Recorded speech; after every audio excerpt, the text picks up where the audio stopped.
Hi everyone, Mike here from Bikes by Mike with another cycling related video. Today I'm in the garage to do some bike maintenance. I'll be doing a brake bleed on my Cannondale Super 6 EVO road bike stocked with Shimano Dura-Ace Di2 hydraulic brakes. Okay, let's get to it. So the process I'll show you today is identical for both the 12-speed Dura-Ace and Ultegra models. And it's also the process that is recommended by Shimano and is included in their dealer's manual. So it's a more lengthy process than what a lot of mechanics follow, but if you follow this from start to end, you're much less likely to get any air bubbles trapped in the system and to get the best performing brakes out of your system. So you can choose whether or not to omit some of the steps, and I'll show you the extra step that Shimano adds, which a lot of mechanics do not recommend. So up to you whether or not you want to include it. And I don't always follow this process, but for today, where I want to make sure that at the end of the day, I have really strong performing brakes with no air bubbles, I'm going to follow the Shimano process. So I've broken down the brake bleed process into 5 steps, and I'll go through them each one by one. But before I do that, let me show you what tools you'll need for the job. A flathead screwdriver, a brake piston press,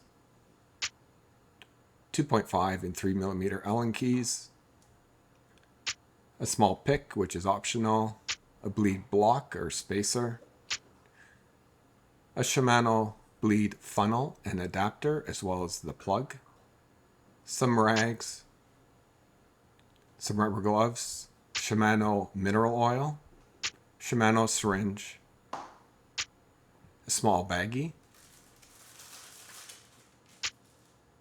and a spray bottle filled with isopropyl alcohol.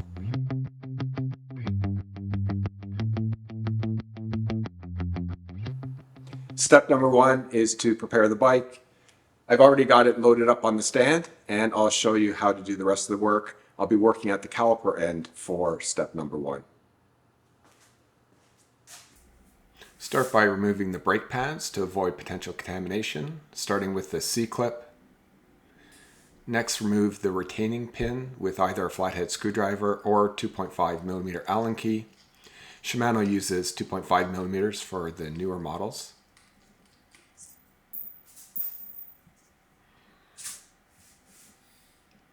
Once the pin is removed, you can remove the brake pads, making note of the left and right side of the pad. Put those aside. Grab your brake piston press or nylon tire levers and push in both pistons as far as they go into the caliper body. Grab your bleed block spacer and insert it into the caliper.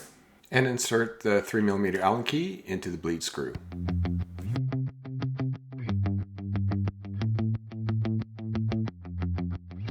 Step number 2 is to prep the shifters. A lot of people recommend that you increase the lever reach to its maximum position. Shimano does not recommend that, so I'm not going to follow that step. You want to start by pulling back the rubber hoods to reveal the brake bleed screw. And this is where I do take a shortcut from the official Shimano instructions. You want that screw initially to be in a horizontal position to the ground, which it is now. And then during the brake bleed, we're going to rotate it downwards 20 degrees to the ground. So I'm going to accomplish this just by lifting the rear of the bike, which is a bit of a shortcut. The proper way to do it is to loosen the shifter clamp bolts and shift it down 20 degrees when we get to that stage. But if you have your bar tape wrapped around your shifters, that's a bit difficult to do. You can also rotate the handlebars downwards, but with the integrated stem, that's not the easiest thing to do. So a bit of a shortcut here, but up to you if you want to do that or follow the official Shimano instructions. You can remove the bleed port screw using a 2.5mm Allen key, being careful not to strip it. And also being careful not to lose the O-ring, which should be attached to the screw. You can put both those aside. Grab the Shimano funnel and adapter piece and screw it into the port. Again, these are plastic pieces, so not overly tight, barely finger tight, and you want the plunger removed at this point.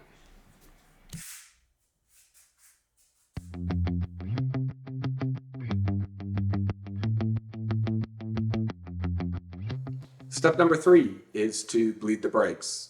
So let's do that. Start by filling the syringe with Shimano mineral oil. And you want enough in the syringe to fully flush the system, plus having a bit extra. And you want to use Shimano specific mineral oil. You don't want to use brake fluid here or baby oil. None of those work that well. You want to use the right stuff for this application. Now you'll want to connect the hose of the syringe to the bleed boss and then loosen the bleed screw. About a quarter of a turn. Shimano recommends an eighth of a turn. And then you want to slowly start pushing fluid through the line. And you may actually want to hold the hose against the bleed boss just to make sure it doesn't pop off. And you'll start seeing fluid come up through the funnel with a bit of bubbles. And as you continue to push fluid, you'll get less and less bubbles and more fluid. That fluid may be dirty if the lines haven't been cleaned in a while. Mine's pretty clean. Continue to push fluid through the system until you think it's entirely flushed, and when complete, close off the bleed screw. Disconnect the hose from the syringe and attach a small plastic baggie and ziplock it around the hose to keep it securely in place.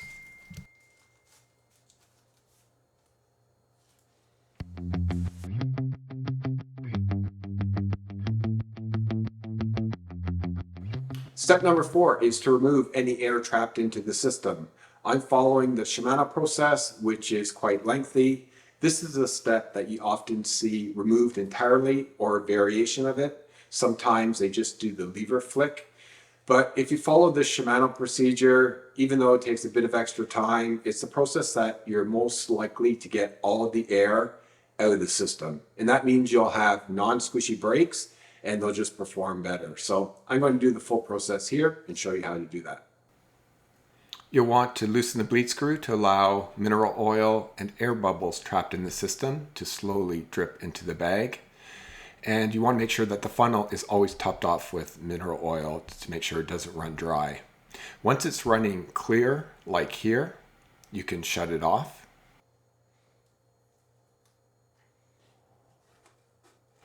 And then you can remove the hose and the bag from the bleed boss.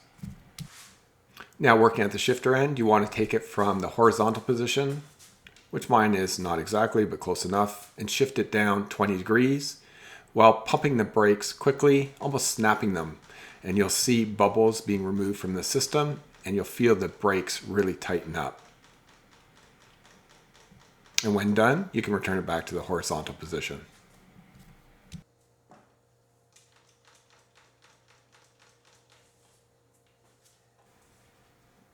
Now add a bit more mineral oil to the syringe if necessary, and then attach the hose to the bleed boss, and then loosen the bleed screw.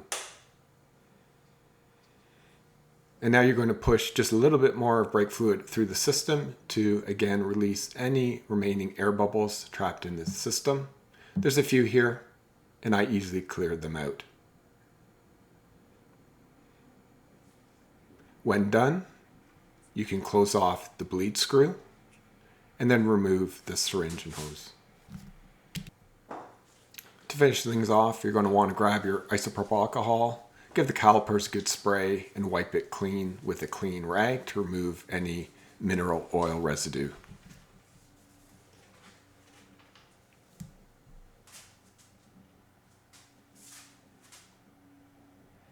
And then take your plunger and put it into your Shimano funnel, making sure it's closed off. And then you can remove the funnel and adapter, being careful not to drip any mineral oil on your handlebars.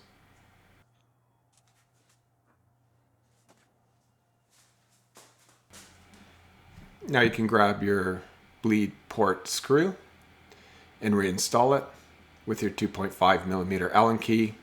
Again, being very careful not to strip or over tighten the screw since it's just a plastic piece.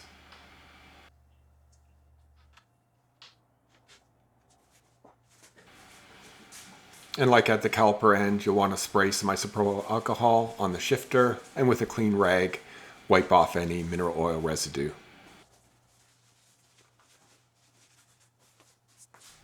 And when that's done, you can peel back your rubber hoods, put them back to original position.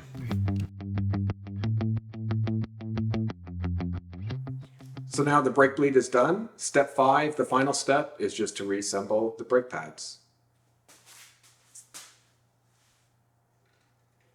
Remove the brake bleed spacer. Insert your brake pads, making sure the left and right are inserted on the correct side. Grab your pick if you have one to align the holes. They don't naturally align when you insert the pads, so the pick is handy for this. And then you can reinstall the retaining pin.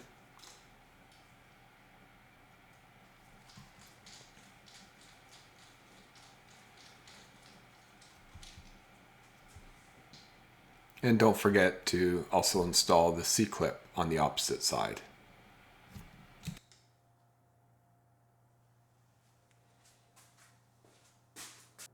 So that's pretty much it for how you go about bleeding Shimano hydraulic 12-speed brakes.